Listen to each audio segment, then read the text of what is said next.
Hello everyone, ನಿಮ್ಮ face ತುಂಬ tan ಆಗಿ ಪಿಗ್ಮೆಂಟೇಷನ್ ಜಾಸ್ತಿ ಇದ್ದು ಗ್ಲೋನೆಸ್ ಕಡಿಮೆ ಆಗಿ ಫೇಸ್ ಎಲ್ಲ ಡಾರ್ಕ್ ಆಗಿದ್ದರೆ ತಪ್ಪದೆ ಈ ಹೋಮ್ ಮೇಡ್ ಫೇಸ್ ಪ್ಯಾಕ್ನ ನೀವು ಮೇಡ್ ಟ್ರೈ ಮಾಡಿ. ಆಗ ನಿಮಗೆ ರಿಸಲ್ಟ್ ಅನ್ನೋದು ಬರುತ್ತೆ. ಇದಕ್ಕೆ ಬೇಕಾಗಿರೋದು ಫಸ್ಟ್ ನಿಮಗೆ ಅಗಸೆ ಬೀಜ, ಇದನ್ನು ಇಂಗ್ಲೀಷಲ್ಲಿ ಫ್ಲ್ಯಾಕ್ಸ್ ಸೀಡ್ಸ್ ಅಂತಾರೆ. ಮೊದಲನೇದಾಗಿ ನಾವು ಫ್ಲ್ಯಾಕ್ಸ್ ಸೀಡ್ಸ್ದು ಜೆಲ್ನ ನಾವು ಪ್ರಿಪೇರ್ ಮಾಡ್ಕೊಬೇಕು. ಹೇಗೆ ಪ್ರಿಪೇರ್ ಮಾಡೋದು ಅಂತ ನೋಡೋಣ. ನೋಡಿ, ಈಗ ನಾನು ಒಂದು ಬಾಣಲಿಯಲ್ಲಿ 2 ಗ್ಲಾಸಷ್ಟು ವಾಟರ್ನ ಆ್ಯಡ್ ಮಾಡಿದ್ದೀನಿ. ವಾಟರ್ ಜೊತೆಗೆ 2 to 3 ಸ್ಪೂನಷ್ಟು ಫ್ಲ್ಯಾಕ್ಸ್ ಸೀಡ್ಸ್ನ ಆ್ಯಡ್ ಮಾಡಿ ಮೀಡಿಯಮ್ ಫ್ಲೇಮಲ್ಲಿ ಇಟ್ಕೊಳ್ಳಿ. ನೋಡಿ, ಈ ರೀತಿ ನೊರೆ ಬರ್ತಾ ಇರುತ್ತೆ, ಒಂಥರ ಜೆಲ್ ಥರ ಕನ್ವರ್ಟ್ ಆಗುತ್ತೆ ವಾಟರೆಲ್ಲ.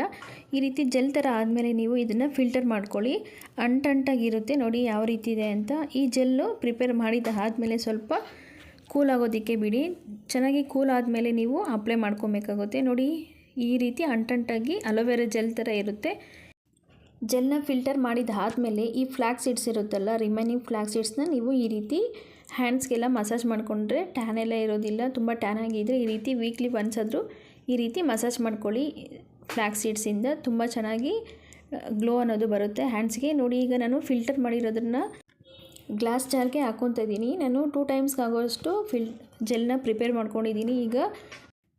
ಈಗ ಫೇಸ್ ಪ್ಯಾಕ್ನ ರೆಡಿ ಮಾಡ್ಕೊಳ್ಳೋಣ. 2 ಸ್ಪೂನಷ್ಟು ನಾನು ಫ್ಲ್ಯಾಕ್ಸ್ ಸೀಡ್ಸ್ ಜೆಲ್ನ ತೊಗೊಂಡಿದ್ದೀನಿ. ಈ ಜೆಲ್ಗೆ ನಾನು 1 ಸ್ಪೂನಷ್ಟು ಕಡಲೆ ಹಿಟ್ಟನ್ನ ಮಿಕ್ಸ್ ಮಾಡ್ಕೊತಾ ಇದ್ದೀನಿ. ನೀಟಾಗಿ ಮಿಕ್ಸ್ ಮಾಡ್ಕೊಳ್ಳಿ. ಈ ಜೆಲ್ನ ಕಡಲೆ ಹಿಟ್ಟನ್ನ ಉಂಡೆ ಎಲ್ಲ ಇಲ್ದಿರ ನೀಟಾಗಿ ಮಿಕ್ಸ್ ಮಾಡ್ಕೊಳ್ಳಿ. ಈ ರೀತಿ ಸ್ಪೂನಲ್ಲಿ ನೀಟಾಗಿ ಮಿಕ್ಸ್ ಮಾಡ್ಕೊಂಡಿದ್ದಾದಮೇಲೆ ನೀವು ಫೇಸ್ ಪ್ಯಾಕ್ನ ಹಚ್ಕೊಳ್ಬೇಕಾಗುತ್ತೆ.